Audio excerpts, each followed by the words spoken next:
开12亿起的这新德棒球场，因为球场设施有欠点，先停止使用。经过4个月改善甲勘查，市政府总算宣布，目前27项改善意见都已经全部完成。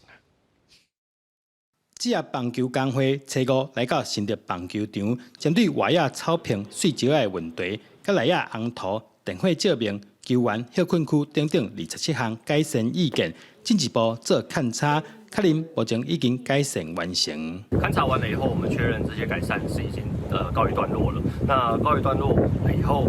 接下来工会针对后续的这个球场的启用，我们会继续关心、继续追踪。那如果有任何需要调整的地方，或是跟联盟和球团这边合作的地方，我们也会继续努力。新德市政府表示，棒球场改善计划进度目前估计12月底会使顺利完成，4月末邀请球队进行7次比赛，所来第启动验收程序。中职球员工会回馈的27项建议都已经改善完成，改善成果符合工会需求，后续将持续邀请